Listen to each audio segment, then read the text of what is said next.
the revolution would have triumphed in El Salvador like it did in Cuba or Nicaragua or Vietnam or many other places.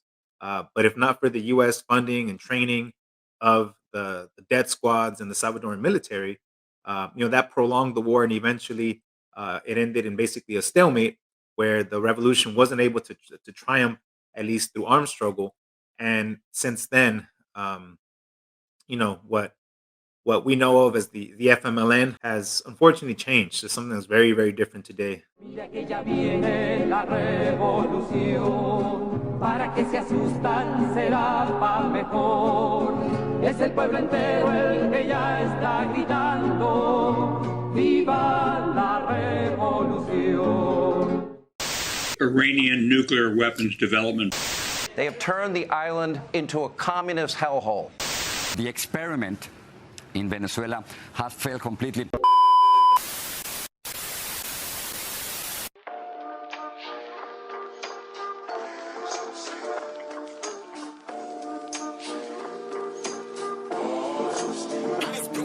I think you're probably one of the best people out there who has done presentations and discussions about the history of El Salvador from a socialist revolutionary perspective in English, right? Because people have to remember that El Salvador historically is one of the poorest countries in Latin America and the Caribbean, very small population. A lot of the traditions of El Salvador, of the elders, the revolutionary elders, have been passed orally, right, vocally.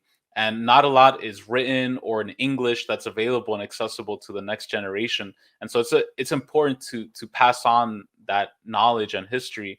So I want to play a clip from, I'm sure you've seen this documentary, Ron. It's called In the Name of the People. This is a short clip from that documentary, giving a perspective of some of the history of El Salvador, some of the people involved in the revolutionary movement. There are people who aren't even familiar with the fact that there was a revolutionary armed struggle in El Salvador. So this is a clip from that, and then we can get your take on history of Salvadoran socialism so that we can compare that to what's going on today. His name is Magdaleno, and at age 61, he is the oldest guerrilla in Wasapa.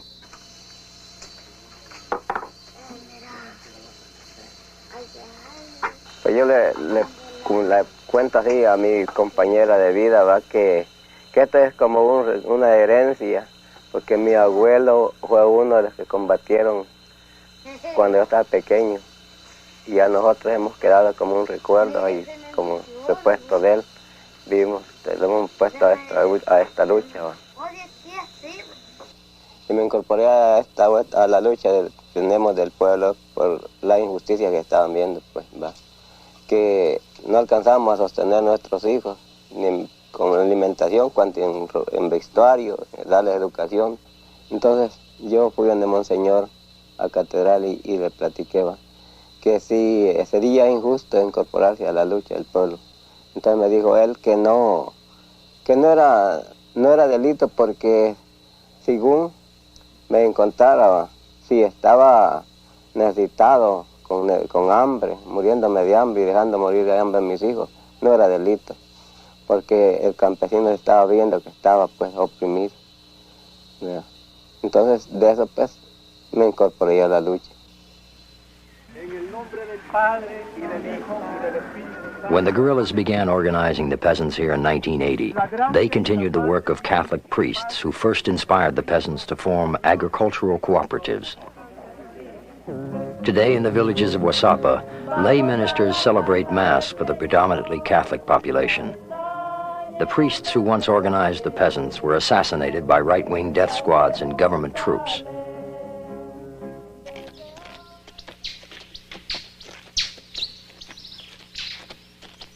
The guerrillas control 200 square miles of rich farmland surrounding the Wasapa volcano. All of this land belonged to one family.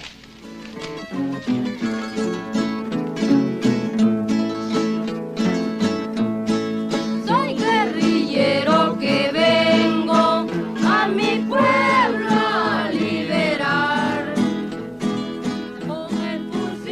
Now the guerrillas have taken over this area and have organized agricultural collectives, schools, and clinics for the 10,000 people who live here. ¡Revolución o muerte!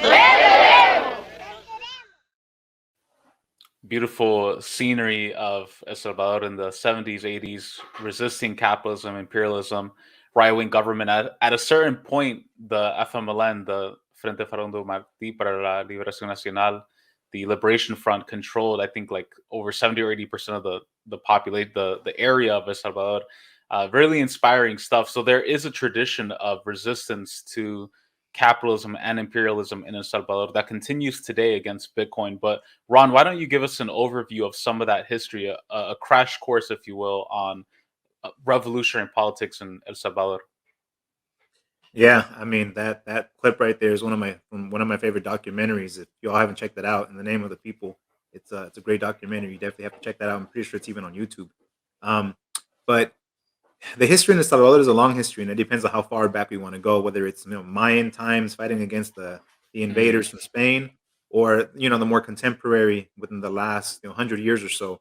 When we talk about even the 1932 uprisings, the indigenous uprisings against the dictatorship of that time in the country, that sadly eventually led to the massacre of over 20 to 30,000 indigenous people. And since that time, the struggle in El Salvador has been a struggle with class analysis. In 1932, that's right out. That's not too much after the Soviet Union, of course, in their revolution, then the Mexican Revolution, and then we see in that context with Sandino in Nicaragua, El Salvador having their revolution. It's a revolution of class character where the oppressed, the peasantry, the poorest of the poor, decided that there was no other way to fight but to take up armed struggle. And so in 32, that was when Farabundo Martí and many other leaders were going to take up arms to fight and to take out the government at that time.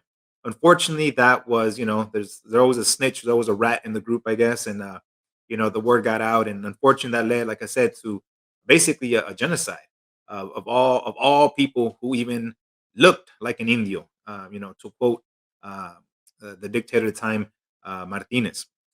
So that led to the context is that people realized that there was no other way to struggle other than armed struggle, and that goes all the way up until the 60s and 70s in El Salvador, where the labor movement, the unions, they themselves started to get armed because they realized that even just having a march through the city in San Salvador would lead to really brutal repression that led to the deaths of many people.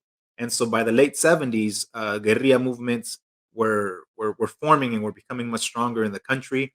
Of course, with the victory of the Sandinistas in Nicaragua. That was a major inspiration for the revolutionary movement in El Salvador, and always the shining example of Cuba, at the forefront. So that is what really that's the context in which the FMLN is born in 1980. And so, when I think of El Salvador and when I think of how proud I am to be Salvadoran and how proud I am of the revolutionary movement, I think of the comrades like in that video that we just saw, people who were real, true believers of building a different society, of real socialism, of revolution, and an anti-imperialist revolution. And so that the war that was fought in El Salvador from 1980 to 1992 was under those ideals, and the people who struggled, fought tooth and nail for revolution, and many comrades were lost, and many civilians were lost. Definitely over 80,000 people were lost in that war. That was really a war that lasted 12 years, simply and only because of the U.S. financing of the Salvadoran military. That conflict would have been over soon, and El Salvador, the revolution would have triumphed in El Salvador like it did in Cuba or Nicaragua or Vietnam or many other places. But if not for the U.S. funding and training of the death squads and the Salvadoran military, that prolonged the war, and eventually it ended in basically a stalemate where the revolution wasn't able to triumph, at least through armed struggle. And since then,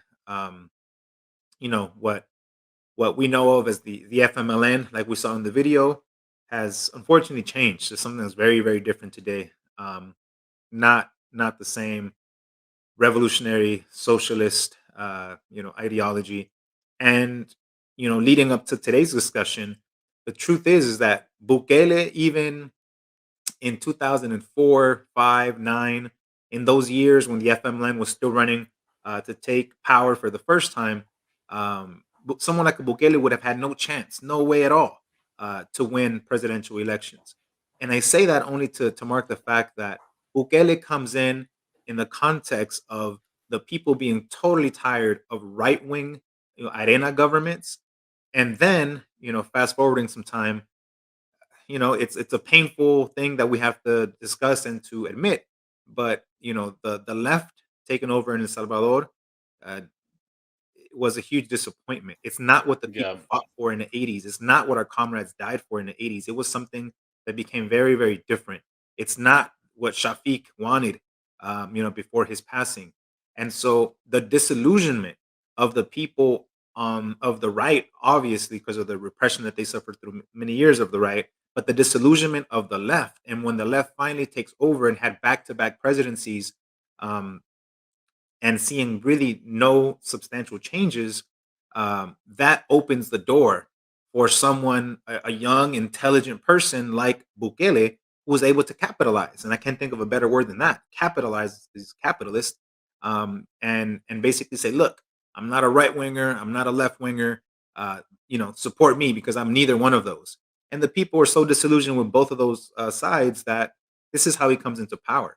So I don't think it's because he's so great. It's just because of the failure of obviously the right wing, but then also the the sad failure of the left in El Salvador. And I don't mean the left that's like a forever failure.